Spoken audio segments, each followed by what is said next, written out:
Сите сакаме да знаеме кога ќе заврши ова чудо.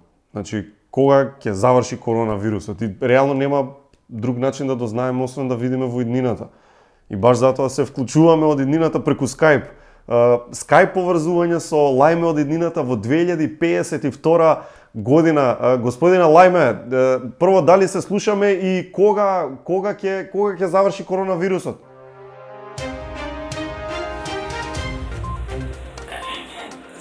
Слушаме, Жале. Коронавирусот одамна е заврши. Меѓутоа, ова туалетнава хартија никако да заврши. Па, тука масовно се работи како да се потроши. Ако не знаете што да правите со туалетнава хартија, можете да се пикнете. Гледавте Лајме од иднината. И посакувам среќно минато и пријатна смешност.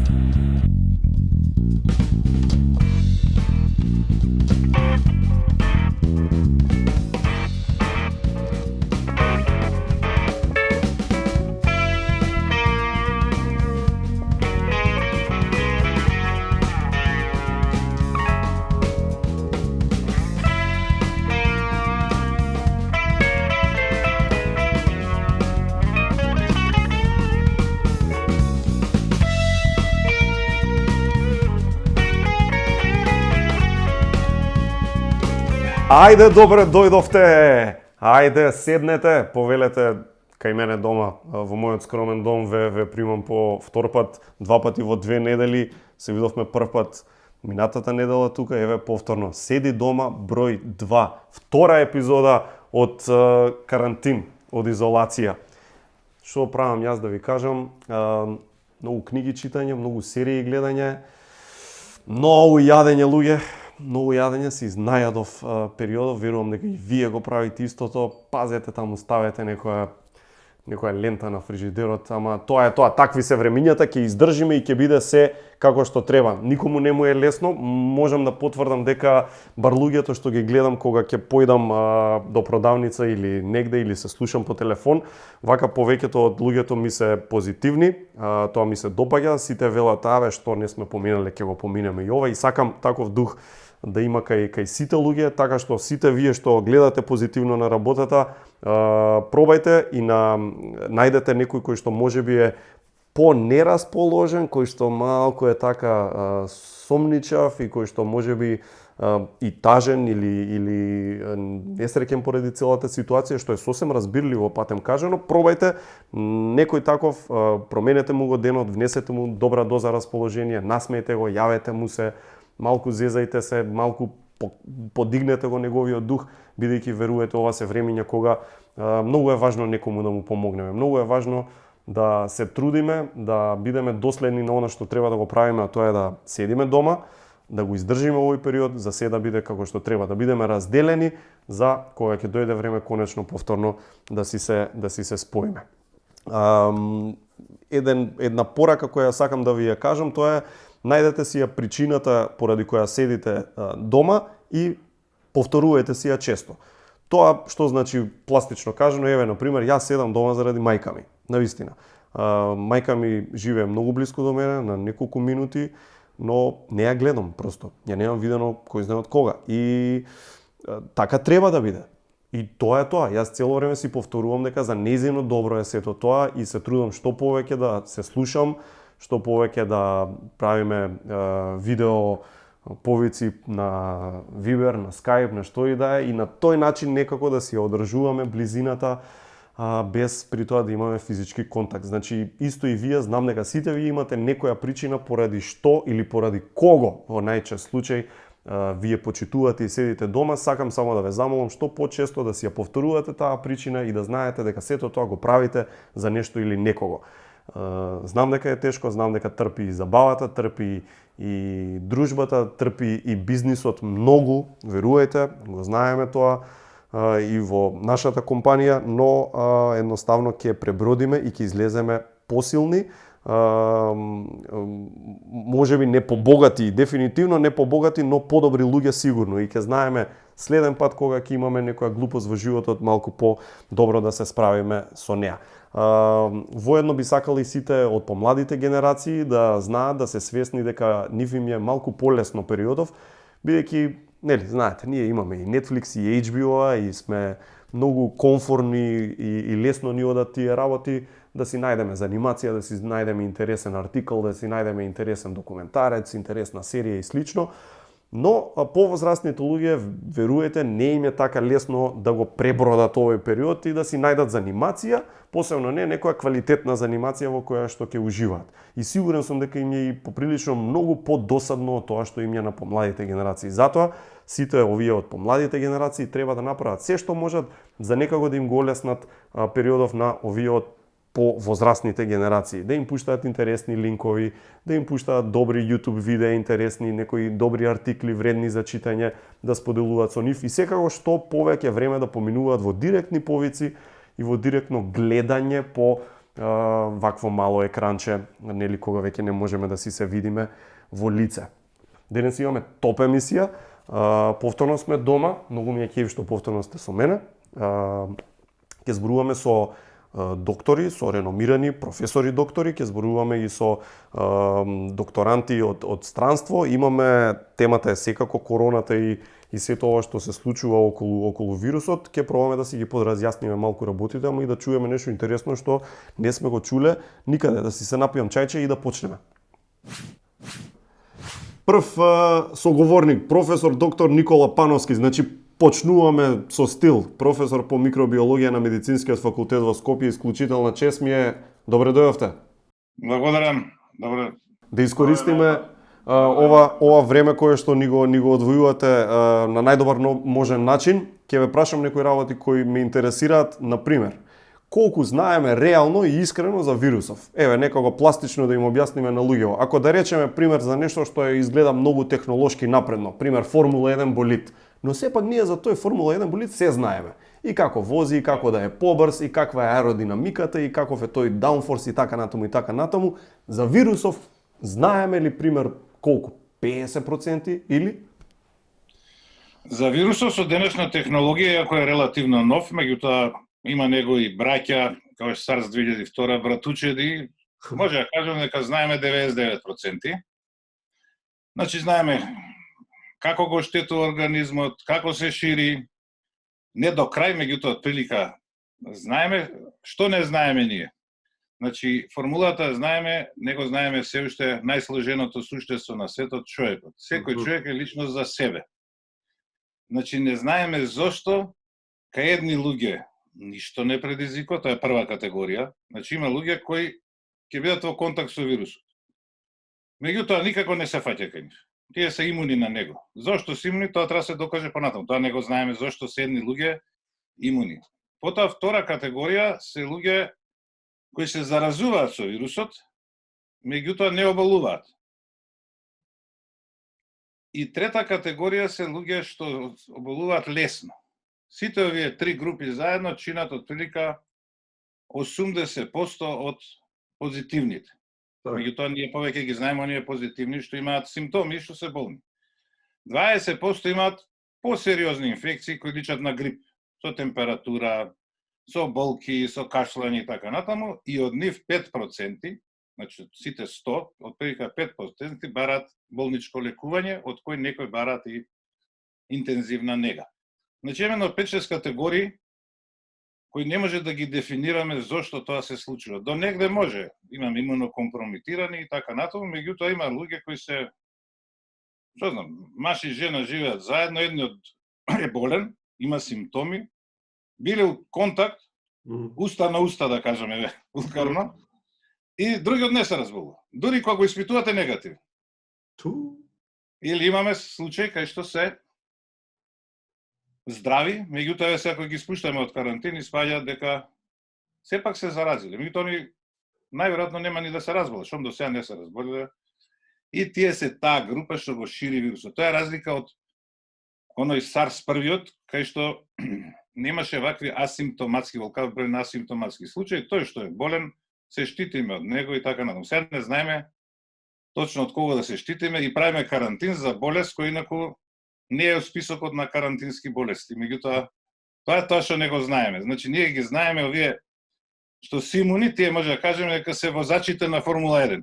Тие знаат да возат, а сите останати не знаеме што ќе направат кои ќе се кажат Во во формулата, односно кои ќе се среднат со вирусот. Некој ќе излази, некој ќе загине. Не. Заista. Да им даеме, може ли, способност односно во случај природен имунитет. може ли некој Тоа е прилика совети, одговор така. конкретни некои совети, сега ќе ве прашам, може и смотано ќе делувам, а пример, еве, доаѓам дома, сум бил да пазарам во супермаркет. Треба ли вела да ги фрлам облекава да ја фрлам одма на перење, пример? Не. Не. Ептен ако сте слегли у лифт и комшијата ви кивнал, треба Врз. да се избањате и се. Меѓутоа, инаку надвор ако сте биле, не. Меѓутоа, еве, пример ќе кажам, што може да направиме? Иако се ова теоретски работи, не се пренесува така, Добро. и ги нема во препораките, нели имаме препораки, меѓутоа ги нема во детали, еве, ја ќе кажам, мора да излеземе надвор. Го отвараме лифтот. Така. Стискаме на нула, кај што сите стискаат. Ако пред известно време комшиката или комшијата влегол бил позитивен, а е здрав како вие, или лесно болен, Така. си искашал на раката, не вака, туку вака, и стиснал на копчето. Така. Вие мора да стиснете на нула, ако сега да се симнете доле. Некој што може, пешки некој одиме, и тоа некој мора. И се од тука одиме директно во продавница. Добро. Може и маска да стави. Секоја ставаме маската, на прстот ни се вирусите. Тоа е една опасност. Второ, земате кеса, мене тоа ми се случува, не се отвара кесава никако да ставите нешто, овоше, знаеш. И ако се забравите да се лизнете, прстот, значи не треба лизнете, треба плюкнеме на него, што треба да направиме? Ева, обична салфетка или книжно маранче. Значи, кога влегуваме во лифтот, прво, ваката, отвараме, тоа и кинезите, вака стискаме, излегуваме надвор и ова го фрламе. Носиме друго у джебот за враќање. Па ќе влеземе пак. Мислам, ситна работа е и многу ретко ова да се случи, меѓутоа еве за секој случај Добро, ова е позначајно отколку облеката. Облеката нема врска, мислам, нема кај да се добие. ова зборуваме за некој Во воздухот го нема вирусот надвор воопшто. Тоа е толку разредено. Ептен треба да бидете во некоја просторија кај што имало, не знам, автобус како гужва, кај што е, па некој кашал, кивал, па тоа рече тај и облекава ќе фрлам на перење. Таа толку ќе замириса не ви треба ни од вирусот. Да, баш така. Тоа е така, мојот одговор што можам да кажам покрај оние мерки кои се многу добро образложени од и ги гледаме на телевизија. Тие се мерките, не треба сега да измислуваме нешто друго. Го кажувам бидејќи вие кои идете надвор, не може да ги измиете рацете. Кога се враќате не е страшно и да не носите маранче. Ако вие влезете и прво ги соблечете кондурите, не шетате со нив и право на миење на раце. Тоа е најважно. Миење на раце до крај. Така, и дефинитивно да си се пазиме, нели, кога се фаќаме за лице, да бидеме алкохолни и така натаму. Ја на другариве цело време прашуваат дали кој ќе се напиеле ракија, ги викам ќе ги штити. Викам пошто се психички така составе, пите си, али оставите на крај еден дел од секоја чашка на рацете и вака направите и малце на лицето после. Тоа се што да правиме, да се смееме малце. Баш така. Можеме да се пословаме. Може, апсолутно. А што е со овие марамчињата, да речеме, кај што пишува антибактериски? Значи нешто тоа или? Порано не пишувале антивирусни, бидејќи никој пред 10 години, ја ви гарантирам, никој не можел да помисли дека вирус се пренесува со прљави раце. Се знаело, со прљави раце, хепатит А од вирусите и овие цревни болести, дизентерија, тифуси и така натаму. Меѓутоа се повеќе има такви сознанија дека остануваат вирусиве на настинки, па и овој, долго време на површини, па затоа не им текнало да напишат антивирусни. Не знам дали делуваат, не знам состав, таму не пише на маранчињата што состав има.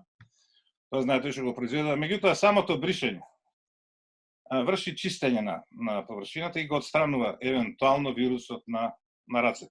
Меѓутоа, ако рацеве не ги допираме до лице, нема да се пренесе дури и да е на рацете. Тоа е втората работа, покрај миењето на раце и да не ги допираме кога веќе нешто сме допрале. Значи, сега сме дома, кога ќе излеземе надвор, кратко сме надвор, тие пола сат, 15 минути во продавница, на работа, ако сте, имате можност да се измиете, штом допрете нешто, не ги ставите рацете во уста, додека не стигнете дома. На работа имате чешма, ќе си измиете, ако треба и 10-15 пати на ден. Апсолутно, апсолутно. А мобилниот, што е со мобилниот? Велат дека демек тоа е доста важно да го бришеме мобилниот барем еднаш два пати. Мобилниот би можел, меѓутоа ако ги имаме рацете и тоа е чисто. И тој си е чист. Така си е, се сведува на тоа. А нели деновиве врти муабетов за Сумамет и таа комбинација што се врти по социјални мрежи, што наводно е многу ефикасна. Прво издржани ли се муабетиве што се шират низ луѓето? Значи, вака, прво не е само Сумамедот сам, само да кажам дека Сумамедот, јас сум дел од тимот што го промовирал во светот од 90-ти наваки, односно во нашата земја, и сум бил 30 години соработник надворешен на плива за Сумамед, сум го испитал како делува исклучиво на бактерии. На вируси воопшто не делува. И во овој случај делува заедно со еден антималарик, со еден антибактериски лек, со антималаричен да делува на вирусен. Е многу интересно прашање, меѓутоа праксата ако дава резултати, после ќе мислиме кој е механизмот. Има само теории. Значи, тој се дава исклучиво прво да се провери срцевата работа, особено заради тој што содржи кинин, антималарикот, веќе имаме смртни случаи од луѓе што на своја рака земале хлороквин. Тоа е многу важно. Второ, азитромицинот веројатно и одбран што е тој лек што го има во инфузии, не овој што купуваат вапчи. Значи само во болница. Ни случајно дома и тоа само што ќе одредат кои пациенти прагаат во тој критериум да го примаат тој лек. Не било кој пациенти, штетата може да е поголема. Нивното дејство, предпоставам, азитромицинот е лек кој влегува во клетките или Сумамед како заштитено име на плива и веројатно во клетките влегува и вирусот. Тука прави некој имуномодулаторно дејство, го намалува воспалението, бидејќи голем дел од овие случаи како што имавме ние пред некој ден, кај што човекот за 2 сата си одија, пред тоа бил релативно добар, не од самиот вирус, туку организмот одеднаш ги напаѓа сите клетки кои се инфицирани со вирусот и ги уништува. До тој степен да значи реагира многу бурно. Презема организмот многу голема сила и се убива сам себе. Одбрамбениот систем. Може да го намалат воспалението, таа се вика цитокинска бура, кај тие смртни случаи, 30% тоа умират, да го намали воспалението и за тоа да имат добри ефекти. Дури има парадоксални ситуации да некои луѓе се спасени со тоа што им се давани имуносупресивни средства кои го намалуваат имунитетот, ама треба да се знае кога да го даде. Кога гледаат дека тргна оваа цитокинска бура да го намали воспалението, да не се организмот да не си ги уништи сите клетки кои се нападнат. Така реков, се знаеме, ама за човекот уште многу имаме да учиме. Добро, ама сето ова е само во медицински услови, не можеш дома да... Е многу добро што е влезена во клинички студии светски, значи сепак е под некаква контрола. Има на кој да им се даде, протокол има, како да се следи резултатот и така натаму. Се надеваме, бидејќи е под закрила на светската организација, дека тие пациенти се посрекни од ние другите, макар што секогаш има опасност. Овакви лекови на кои не пишува дека се индицирани во, да кажам под наводници, мирнодопски услови, никој не сме да ги даде, ќе одговара. Меѓутоа сега се случува да се дават и затоа кажам на тешко болните да им го спасат животот. Не дај Боже ова да земат дома да пијат сите, и тоа само овој што го има по аптеки, Сумамедот, го има и во многу други производители денеска, а уште превентивно. Тоа е, мислам, лудост. Катастрофа. Само ќе добиеме токсични реакции кај пациентите и ќе добиеме уште поотпорни бактерии, бидејќи се пие, кога се луѓето... И само ќе си го згрчиме, само системот ќе си го згрчиме и нема да може да се помогне. Апсолутно, мислам, апелирам, не знам зашто го купуваат и зашто го чуваат. Тој не е за дома. Значи, овие студии се прават во болница и тоа на терцијална здравствена инфективна клиника под специјални услови. Во некои други болници, некои други комбинации на лекови ќе се испитаат. Ние немаме време да чекаме нов лек. За нов лек треба 24 години, скратена постапка 12, да се докаже, да се испитува клинички. Ние гледаме сега, односно светот гледа со постоечки лекови, дали може нешто да се спаси од овие смртни случаи. Далеку дека ќе има лек, сите дома ќе си опиеме и нема гај. Тоа вакцината може да не спаси. Сега ова е тоа за тешките случаи. Јасно. И повеќе од јасни сте и последно прашање нешто. Што правите чисто онака по дома, да речам за разумнода, у овакво бурно време кога верувам и многу... Идам до продавници, иако сум највозрасен, сепак јас се вршам таа работа, носам маска која ќе влезам, а меѓутоа да не е специјално не за загаден воздух, поише заради другите.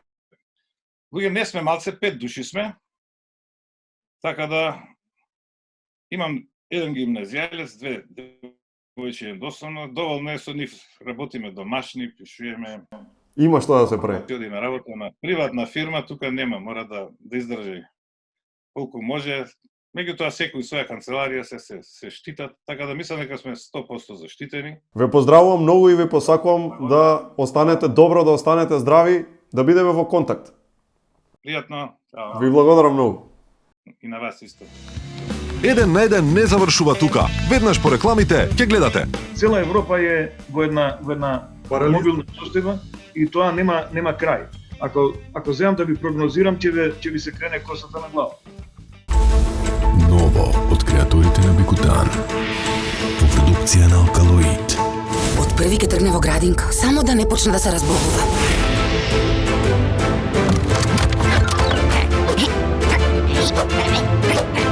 Арчи, за подобар имунитет. Kids Wits во аптеките близу вас.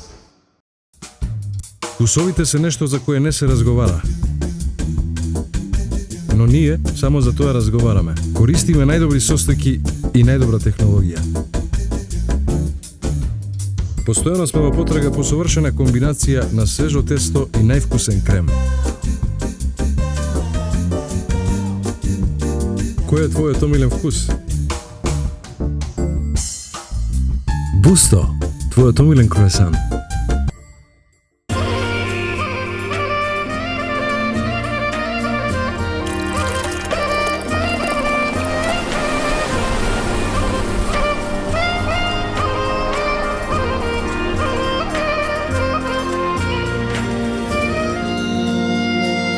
Ново и единствено македонско пиво со 100% јачменов слад. Златен даб, класик.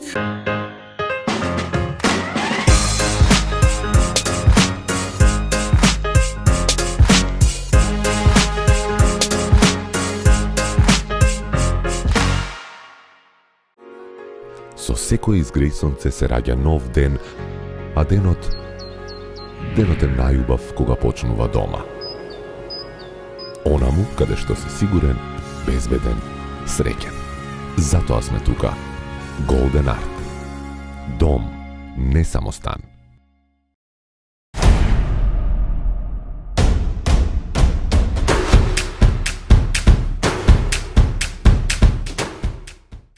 Ево го Столе, тој е одличен мански играч. Во боите на Пакомак се упатува кон целта. Никој не може да го попречи. Силен пробив. Моćно движење. Дали ти има погодок? Гол! Гол, гол, гол! Столе успешно рециклираше во корпата на Пакомак.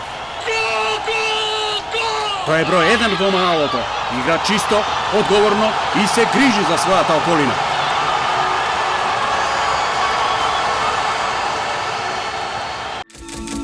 Ја избрав стручноста и професионалноста на докажан тим дерматолози во ординација на доктор Анчевски за корекција на моите брчки со ботокс.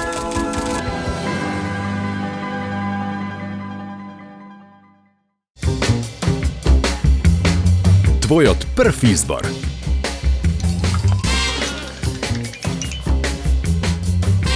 Брилијант. Водечко масло за јадење според потрошувачите во Република Македонија по сите карактеристики. И оваа година бидете дел од неверојатната наградна игра на Елит Кафе. Погледни во кесичката на твоето омилено кафе и очекувај една од наградите да биде твоја. 55 награди од 10.000 денари, телевизори, велосипеди, електрични тротинети, микробранови, електрични гезвиња и над 5000 други вредни награди. На здравје кафе со Елит Кафе.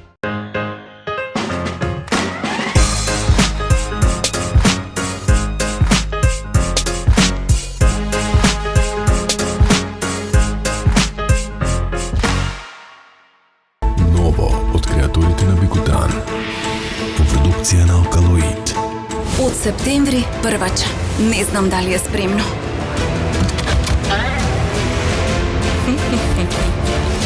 Оги, умно растеме заедно. Kids Vic во аптеките близу вас.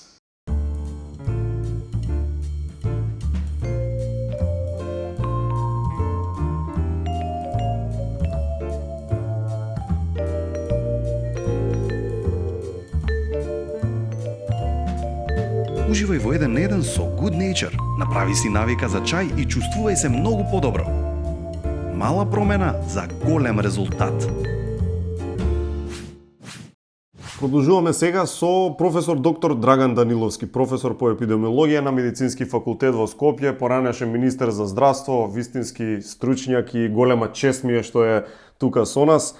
Професоре, прво нешто што ќе ве прашаме, може ли да се надеваме дека вирусов ќе го снема за некое време или просто кажано кај премногу луѓе го има, нема назад, тоа е тоа, ќе биде дел од нас? Знаете што, во епидемиологијата делиме вака, тоа што треба да изгори, ќе изгори, само работава е како да обезбедиме да не изгори премногу нагло.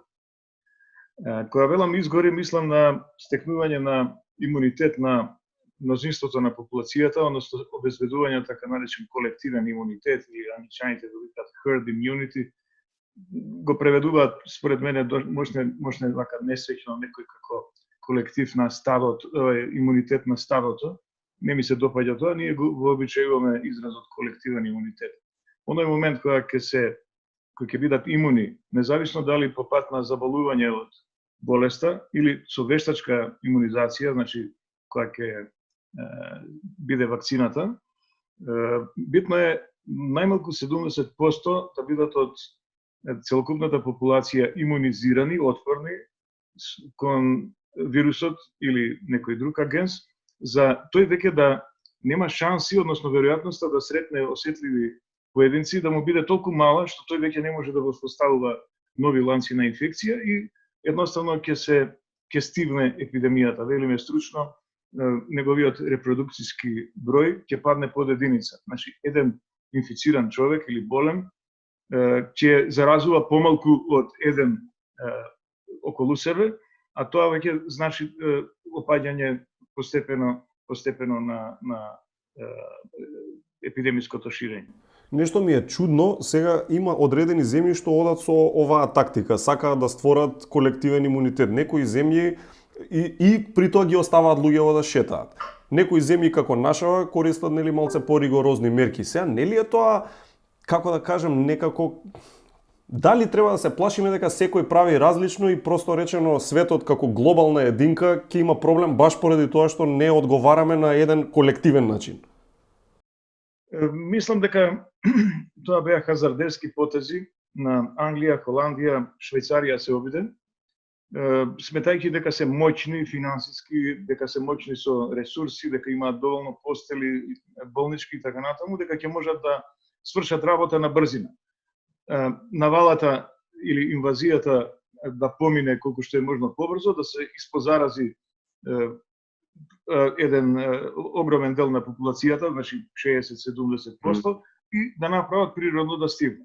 Ама се пресметаа во есапите, да речем така што практично сега многу се кајат и едните и другите и третите. Значи веќе има еден униформен пристап од страна на сите на планетава во смисла на примена на она што значи од една страна мерки на рестрикција, помалку строги или повеќе строги, карантини и ограничување на движење, social distancing и така натаму. И од друга страна активно, проактивно барање на контакти на скриено инфицирани, немо инфицирани, со цел да се детектираат кластери, ќе викаме купчиња, групирања на инфицирани лица, за да се локализираат после тоа.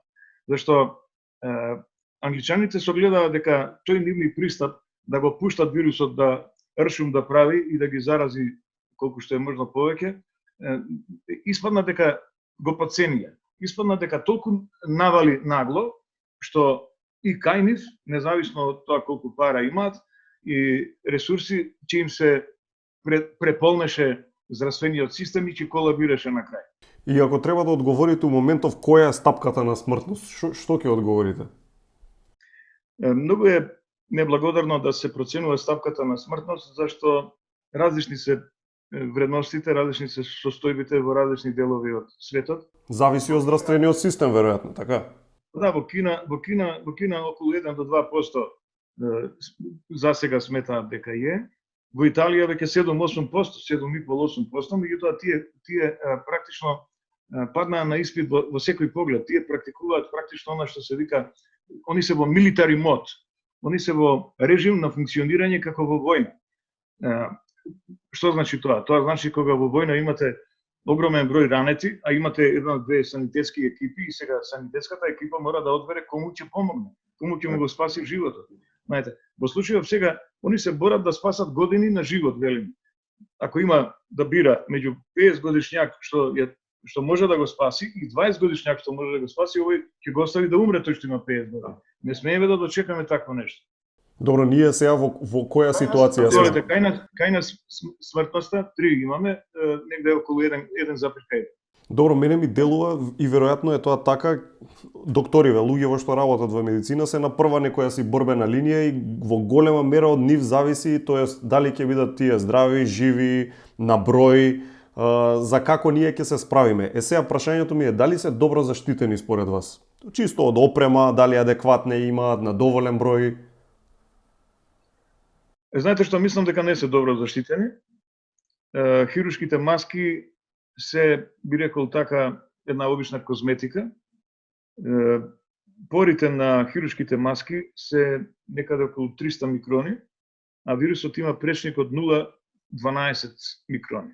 Значи, може да мислите колку вируси ни само една пора на хируршката маска можат да пробијат ако некој ви се исклюка во лице, или ви се искива, или гласно зборува, кога исто така капкички секрет, назофарингеален секрет или плунка излегуваат надвор. И нешто што е уште, вака би рекол, можна неповолно, што е последна информација пред неколку дена, има еден труд кај што се негира, се оповрнува она едно убедување кое што владееше широко, дека вирусот не се распространува аерогено. Аерогено значи да се шири низ воздухот со ситни капкички, не капки секрет, туку друг вид капкички, велсови нуклеуси ги викаме, кои што лепдат, таков е начинот на ширење, да речеме, на морбилите вирусот, кои што лепдат неколку сати. Во случајов е констатирано експериментално дека вирусов COV-2 лепди околу 3 часа ако се најде во воздухот, околу оној кој што го искашал, го емитирал.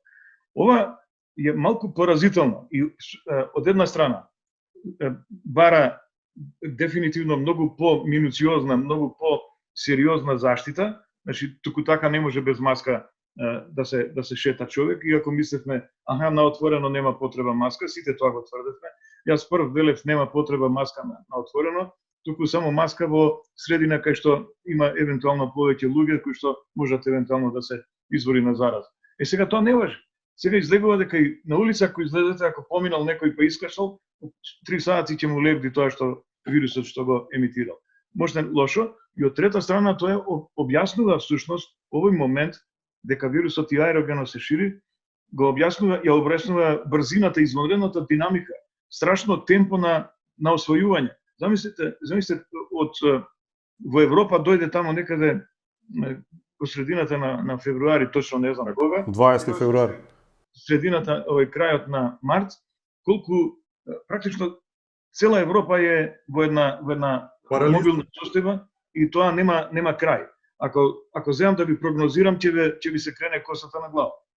А добро, има ли позитивна прогноза бар да дадеме? Барем ако во некој, што може, на што да се надеваме? Ако не го сопреме, значи хипотетично, ако не би презеле мерки никакви и го оставиме да си прави што сака, тој ќе напредува се додека има кого да зарази.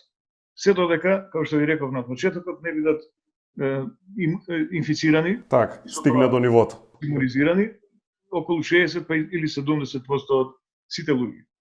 И кај нас во Македонија.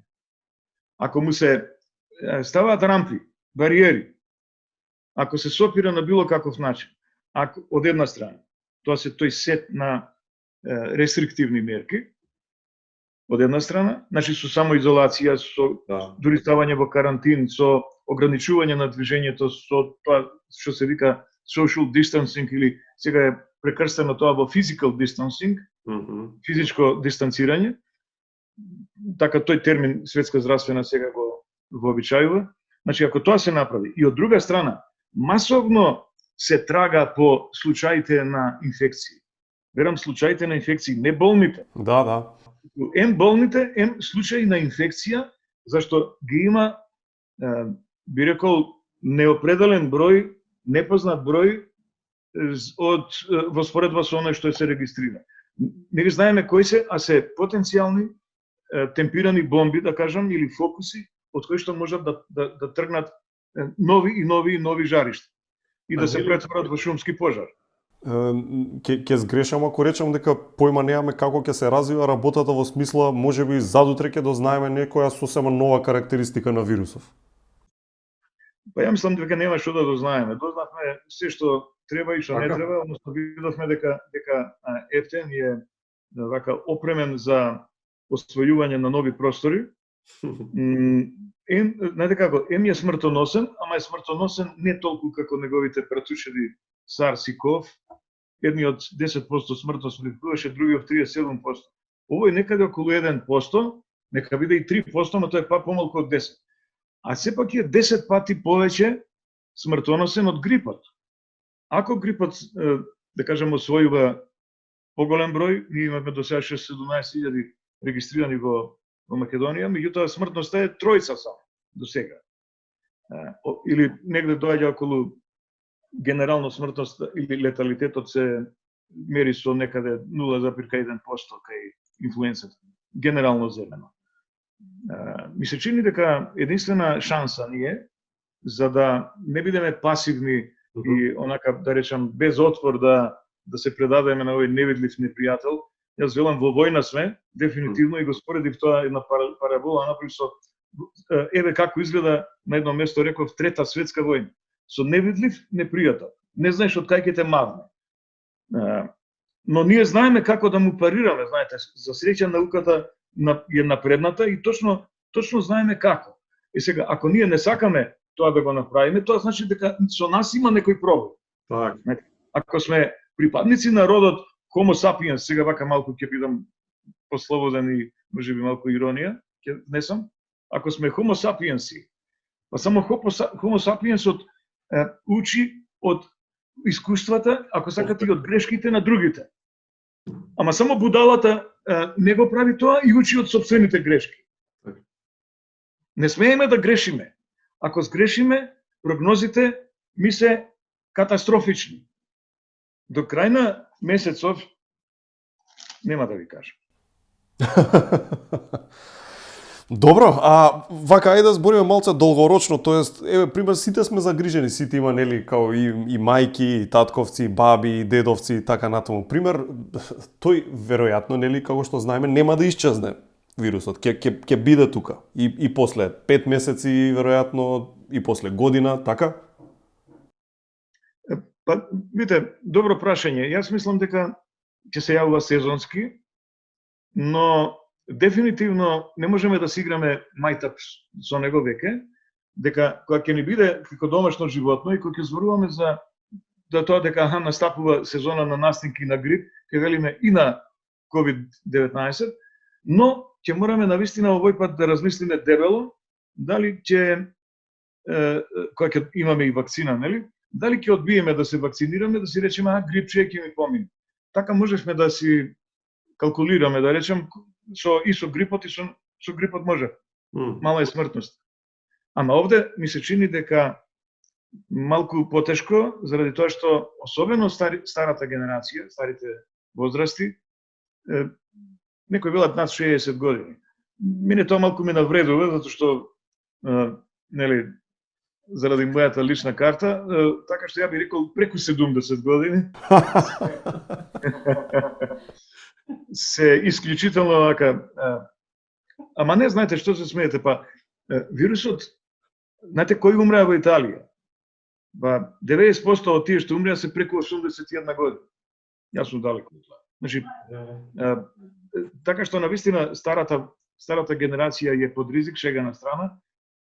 Од 60 години ризиците да умреш ти се зголемуваат споредено со возраст под 40 години. Ако е смртноста 0,2% за генерација под 18 години, 0,2%, што е ништожно, веројатноста да умреш ако си преку 70 години е 14-15%. Има еден модел на еден Томас Пуејо, математички модел има направено. Како да се прогнозира, односно се пресмета, хипотетично, нели, бројот на умрените, бројот на заболените, на инфицираните, не на болните, на инфицираните од болеста, врз основа на бројот на умрените. Така. Ние имаме тројца. Так. Тој вели ако секој умрел после 20 дена од како се инфицирал, на секој еден умрен му следуваат 1600 инфицирани. Тројца по 1600, 4800. 4800. Ако е time of doubling, значи времето во кое што се удвојува, кај не се 5-6 дена, ако е 6 дена еве, 4, како беше 4800 по 2 9600. Уште една недела влегуваме у 20.000. Уште една недела 18.200. Уште една недела 38.400. Уште една недела 76.800. Уште една недела да терам понатаму. До крај на месецот 300.000. Сакам да верувам дека моделов не одговара на вистината. Дека не е точно дека на еден умрен одговараат 1600. Некои математики правев дека до средината на април ќе имаме околу 1000 души. До средината на април. А за понатака малку повеќе. Колку и да се, и 1000 да се, не се малку. Јас велам, дефинитивно мораме да се избориме. Едноставно не прифаќам дека не можеме тоа да го сториме. Знаете, па не се попаметни кинезите појавили. Па ние овде сме исто така Homo sapiens. Не сме Буда. Ќе успееме. Ќе успееме, и јас мислам така. Професоре, фала ви што успеавте да одвоите време. Јас вам ви благодарам на поканата. Се извинувам ако бев малку по-така театрален. Не беше тоа заради драматуршки ефект, никаков, едноставно ме погаѓа тоа. Не можам да зборувам со монотон академски стил. Разбирливо. Не е време за академизам. Не е време воопшто. Баш така. Останете здрави и уште еднаш ви благодарам, па се слушаме за подобри работи. Јас вам ви благодарам и вардете се, носете маски, не е мајта превоца. Чао, професор. Чао. Периодов е идеален за одмарање, медитација, чистење на умот, но зашто да не си го чистиме и организмот, денеска пијам Detox Mix, чајна мешавина која поволно делува за детоксикација на организмот. Исто така седиме дома, пазаруваме само по потреба и тоа пазаруваме разумно, маска, ракавица и сето тоа, потоа доаѓаме дома и ја скенираме фискалната сметка. Се разбира, таа фискална може да ви донесе голема разлика во животот, можеби ќе освоите и до 3000 денари парична награда. Како ќе треба да бидете нормално еден од учесниците во наградната игра Мој дедеве, моја награда, семејството играчи, до сега брои близу 300.000. Секоја фискална е важна, борете се со сивата економија, скенирајте сметки и освојувајте награди. Имате повеќе информации на www.moja-nagrada.loto.mk. Сега сме со доктор Харис Бабачич, магистар по епидемиологија на Лудвиг Максимилијан универзитетот во Михен и моментално докторант на Каролинска институтот во Стокхолм. Наш човек, значи од тука си е македонец, не е швеѓанец, само таму е во моментот. Како си? Добар, како е таму? Овде искрено ни делува поприлично сериозно. Имаме полициски час, заглавени дома, не смееме да излегуваме. Сите работиме од дома, никој не оди на работа, барем вака од луѓе во ја што ги знам, сегде со маски, со ракавици се шетаат луѓе, така делува малце филмски. Тука е прилично полабо споредбено со каква е ситуацијата во Македонија. Например, сите регулативи се всушност препораки, не се тоа баш некои си регулативи за како јавноста треба да се однесува. Некои од нив се, например, дека сите оние кои што може да работат од дома треба тоа да го направат. Треба да избегнуваат собери, големи собери во јавност, треба да преферираат социјално дистанцирање, постарите и вулнерабилните треба да избегнуваат да излегуваат од дома или да се движат исклучиво во природа каде што немаат контакт со луѓето. Но тоа многу бейзик делува, многу основни некако работи. Па мислам дека властите во Шведска прават се многу внимателни во донесување на екстремни мерки, односно прават се обидуваат да направат некој баланс помеѓу почитување на човековите права и превземање на мерки кои што мора да ги превземат за да се соочат со епидемијата. При тоа ја би потенцирал дека иако ова е ситуацијата во Шведска, тоа не значи дека во понатамошните фази на епидемијата дека властите во Шведска нема да проценат дека можеби е потребен локдаун, односно можеби е потребно да се затвори општеството, односно да биде во некоја слична ситуација како другите земји, како Италија рецимо.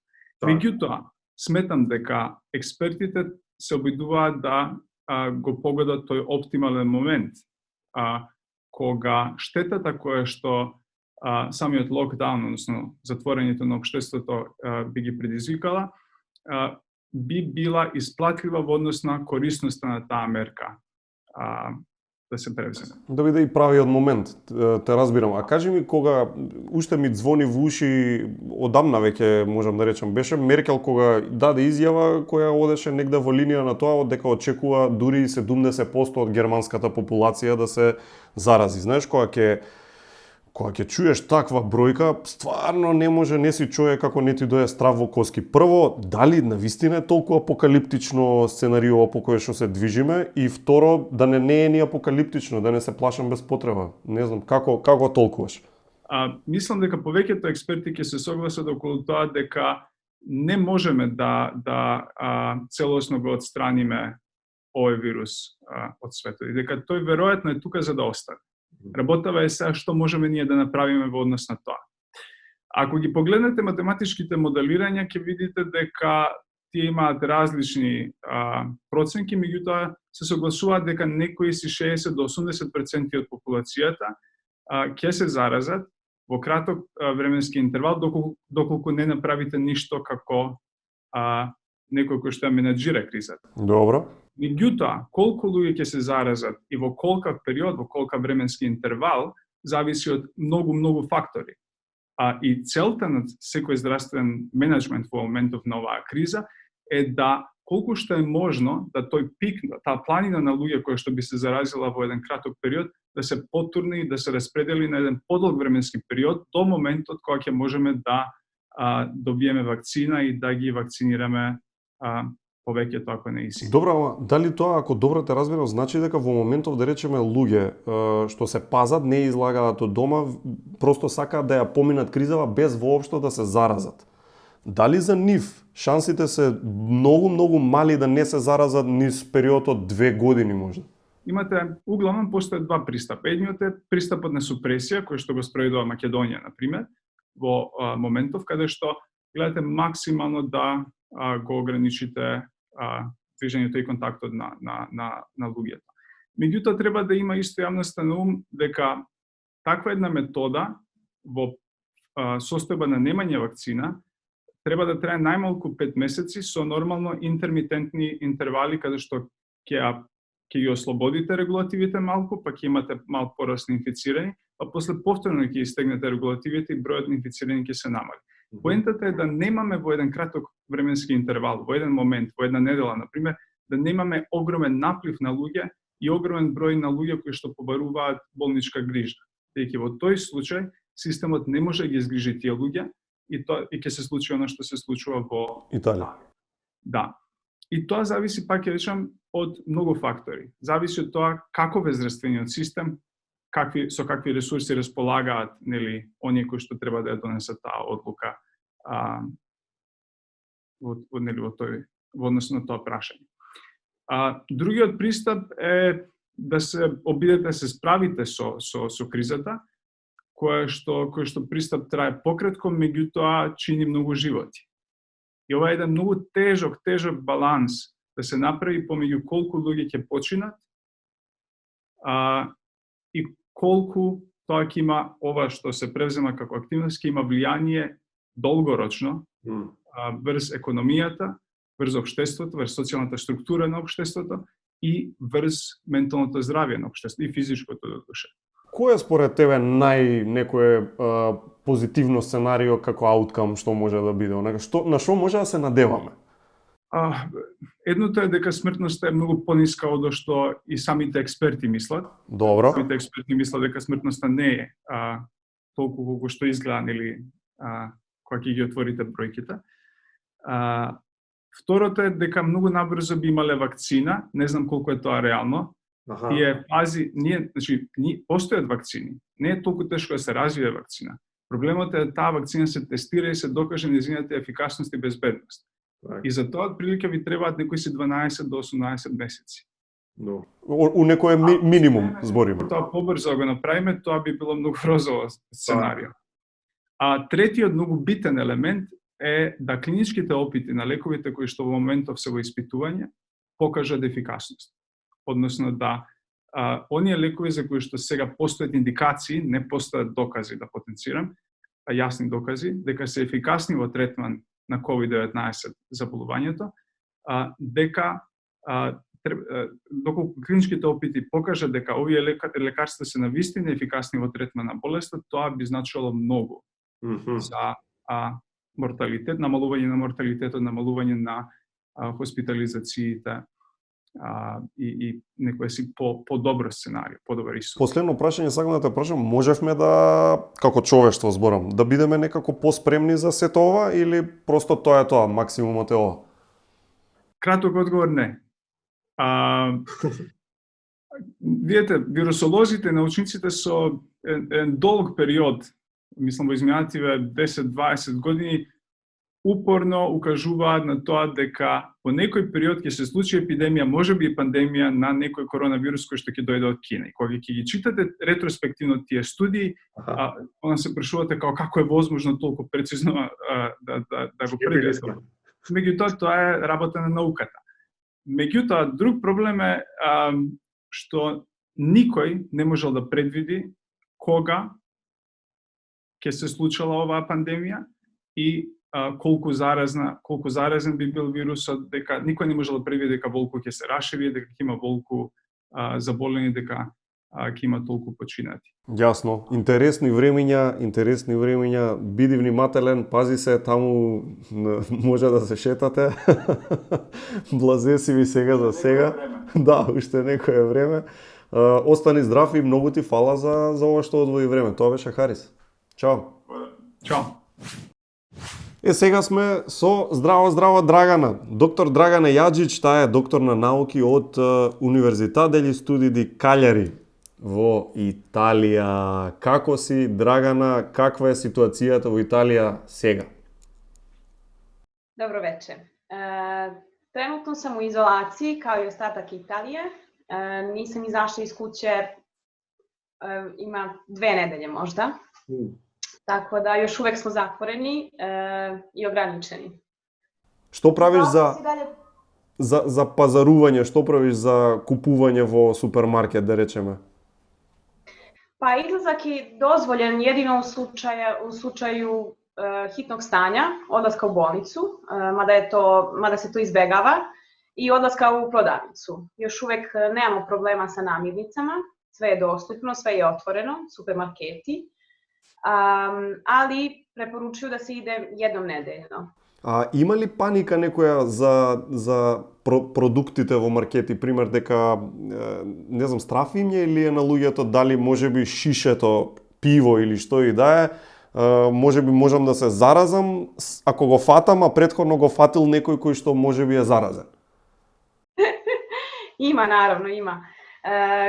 Kada idemo u prodavnicu, kada ja idem u prodavnicu, uglavnom vidim ljude sa rukavicama, sa maskama, svi trče, izbjegavaju se, niko ne prilazi nikome i kada dođu kući obično čiste sve što su kupili alkoholom, pa čak i voće i povrće. Wow. Дури леб. Valjda. Da. Hleb je zapakovan, ali sve čiste. Се се чисти. Ај вака да те прашам сега според тебе, бидејќи сепак не само што живееш таму, туку и си доктор. Што, да речам, можеше да се направи поинаку за да не дојде до оваа ситуација или сепак тоа се даде максимум? Može mnogo toga da se uradi. Naravno, dosta zavisi od vlade jedne zemlje, kako reaguje vlada, ali zavisi od ljudi koliko ozbiljno shvate ovaj virus. Tako da jedino što ljudi mogu da urade je da stvarno budu oprezni i da shvate ovaj virus kao nešto što postoji. Nije nešto što smo mi izmislili, mi lekari. Ili farmaceutske kompanije, ili da je ovaj virus izmišljen u laboratoriji. Sve to treba staviti na stranu i ostati kod kuće. А како беше ситуацијата? Не го разбраа сериозно, озбилно луѓето? Например, пред кога ќе се вратиш пред, не знам, месец, два? Znaš kako, recimo da iz Kine nisu baš dolazili tačni podaci na vreme. Tako da Italija na početku preuzela sve mere predostrožnosti, ali to nije bilo dovoljno. Mi smo prvog pacijenta otkrili 20. februara i od tada je sve krenulo uzbrdo. Recimo da lekari možda nisu prepoznali na vreme, nisu testirali na vreme pacijente, jer jedan dan smo imali 2 pacijenta i drugi dan je buknuo i sve je otišlo uzbrdo. Tako da, bilo je nedostatka informacija, ali i možda, ponavljam, sistem nije bio spreman da testira ljude ili da ne su te paniku i koji su prouzrokovali drugi efekat toga da ljudi ismevaju virus i da nisu svesni toga. Dok pred 2 nedelje ljudi su išli po kafićima u Italiji. Tako da sve se to jako brzo odigralo. Ima još uvek ljudi koji ne shvataju ozbiljnost. Сериозно, уште, дури и сега во ваква ситуација? Da, policajci su napisali više prijava nego što ima zaraženih u Italiji. U samo nedelju dana, što znači da su u nedelju dana uhvatili više od 70.000 ljudi napolju. Tako da, na primjer, ja živim na Sardiniji, gde je broj zaraženih nije kao u Lombardiji, kao u Bolonji, što uglavnom se to čuje u vestima, ali raste broj zaraženih. Tako da ljudi još uvek ne shvataju da postoji stvarna opasnost i kažu neće to kod nas. А добро е да позбориме и за нешто позитивно. Има ли нешто позитивно што го виде во Италија во последниве недели, кое што те изненади, ама на добар начин, на убав начин, ти влеа надеж? Pa ima naravno. Iznenadila me transparentnost ove vlade. Sve informacije su dostupne u svako doba. Naravno, oni prave greške i danas prave greške sigurno, ali mi u svakom slučaju znamo svaki njihov pokret, svaku njihovu odluku, znamo svaki broj koji oni znaju. Tako da me to jako pozitivno iznenadilo, da su ljudi uključeni u sve to. To što ja mislim da nedostaje pojedinim zemljama. Добро, кога зборуваме за други земји, еве за Балканот, да речеме, твојата земја Србија, Македонија, што би можела да речем да порачаш или да препорачаш на земјите од Балканот, доаѓајќи од земја како што Италија, тоест ситуација во која што се наоѓа Италија? Pa mogu da poručim kao sve ono što poručujem i svojim roditeljima, da shvatite da je situacija ozbiljna, da Italija nije toliko daleko, da svi su sve vreme gledali u Italiju, ali niko nije naučio nešto od Italije. Da treba da ostanu kod kuće, da treba da peru ruke, da treba da stvarno ozbiljno shvate situaciju. Jer je situacija jako ozbiljna. I možda je naš mentalitet na Balkanu takav da ako umre neko ko je stariji od 70 godina, ne znam kako se kod vas kaže, ali neka je po redu. Pa on je stariji, pa nema veze, pa šta nam virus može, mi smo prošli rat, mi smo prošli sankcije, mi smo siromašni, ovaj virus će nas uništi ekonomski, nije to stvarna opasnost, jeste stvarna opasnost, jer kada neko izgubi nekoga koga voli, njemu tek tada postaje ozbiljno. Ali mi moramo da sprečimo to. Moramo da ostanemo kod kuće i da se strpimo mesec dana, makar. Така. Одлично, Драгана Јаджич, остани здрава, остани добра и ти благодарам многу љубов и надеж за побрзо опоравување на Италија. Hvala, baci e abbracci da Italia. Чао! Ciao. Доктор Славица Арсова, психијатар во Универзитетската клиника за психијатрија при клинички центар Мајка Тереза во Скопје. Здраво! Добре дојдовте. Здраво. Добро ве најдов.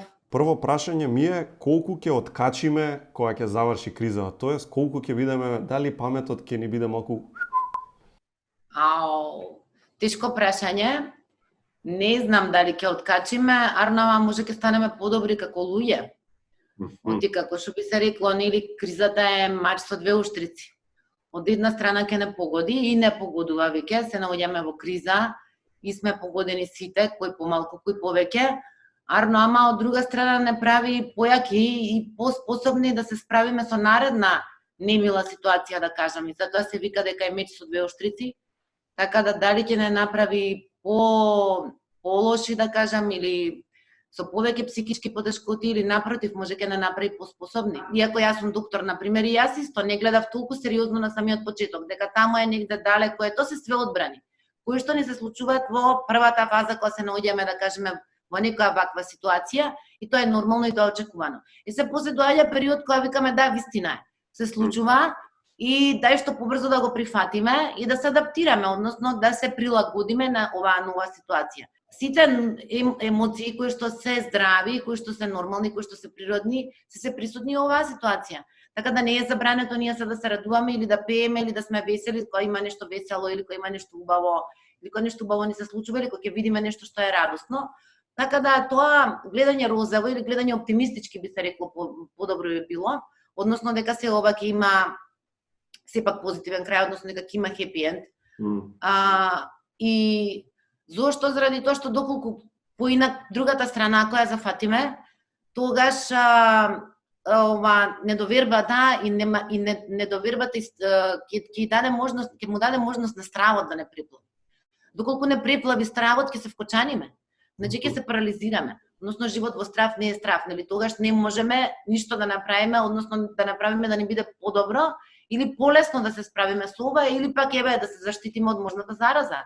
Најблаго кажано, односно ќе се однесуваме неразумно, па така ќе се изложиме на ризик да бидеме или ние заразени или да заразиме некој друг, или пак да бидеме поподложни да кажеме да не зафати еве таа болест или полоша да се справиме со сето тоа. И за седиме дома, нели, не одиме на работа. Работата на некој начин за некои луѓе можеби била и излез од некаква ситуација, сега карикирам, може он со жената не се сака и кога оди на работа си вика леле супер, сега таман нема да ја трпам ова, а сега мораат да седат заедно, да речеме, и разни такви ситуации. Што во ситуација кога на човек не му се седи дома од икс причини, а мора да седи, како да се справи со тоа? Епа да, голем дел од луѓето очекувано е да има таков проблем. Да им се јави таква нетрпеливост, да кажем, или напнатост, односно што ќе правам цел ден дома, сам или со жената, или со сопругот, или со фамилијата, со било кој. Или замисли со 3 деца мали, леле. И па се враќаме тогаш на оноа дека адаптација, нели, односно прво е рационална обработка на ситуацијата. Ситуацијата налага така да се однесуваме, тоа е вклучуваме разум. И после бираме механизми кои што се корисни за нас, за полесно да ни биде вака изолирани, да кажеме. Да не се дружиме, да седиме дома, да сме лимитирани во однос на нашата комуникација, нели? И што би можело да се направи? Може да се направат многу работи. Доколку со партнерот или партнерката не ни било баш добро, може да подобриме. Односно да вклучиме креативност, да вклучиме фантазија, да бидеме поимагинативни. Тоа е корисно прво за нас, втори за нашиот однос и секако тоа ќе биде добро заради тоа што ќе се намали тензијата, ќе се намали поточно напнатоста, ќе се подобри релацијата, ќе се научиме поинаку да комуницираме, ќе изнајдеме решенија за евентуалните конфликтни ситуации кои што постоеле претходно и ќе се отвори врата, односно ќе се отвори простор за љубов. А тоа секогаш душата ја исполнува со убаво чувство и ни прави нас да се осеќаме среќно, задоволно, значи да бидеме ненапнати, раздразливи и нерасположени, напротив, да сме радосни, расположени и едноставно спокојни, да ни е убаво и во домот. Доколку живееме сами или во повеќе члено семејство, истото, значи социјалните вештини кои што се подзаборавени од современиот начин на живење може да се возобноват. Значи оние порано што сме ги користеле повеќе, а кои што сме ги подзаборавиле токму заради тоа што или сме постојано на работа, имаме постојано нешто да завршиме, некаква си работа и така натаму. И забораваме како се комуницира, кога ќе влезеш дома, да му кажеш на тој што живееш со него или на тие што живеат со тебе како си, како го помина денот. Па ајде заедно да правиме ручек. Па ајде заедно да ручаме, па додека ручаме да споделиме како се чувствуваш. Дали тебе ти е тешко во дадената ситуација? Дали ти се плашиш или имаш некакви други емотивни доживувања? Како ти било порано различни видови на спомени, сеќавање, едноставно да правиме споделување. Споделувањето е многу корисно. Значи, кога ќе поделиме маката, дали е на 2, на 3 или на 4, станува помала. Каква и да е. А во оваа мака сме заедно. Пораката за мене е многу јасна. Да си работиме на себе си, значи на личната некоја си ментална хигиена, ама и да работиме на релацијата со сите други, да ги подобриме овие работи. Да, релацијата секако, заради тоа што и доколку се плашиме, сите се плашат. Значи не постои човек кој што не се плаши доколку е загрозен на било кој начин.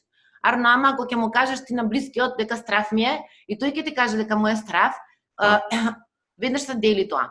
Таа непријатна емоција, како да кажеме, која што е сосема природна и има заштитна улога, да не заштити. Да не заштити, да не влеземе у ризик, нели, да миеме раци, да се штитиме, да бидеме на растојание и така натаму, да почитуваме препораки. Многу ви благодарам. Благодарам и на вас.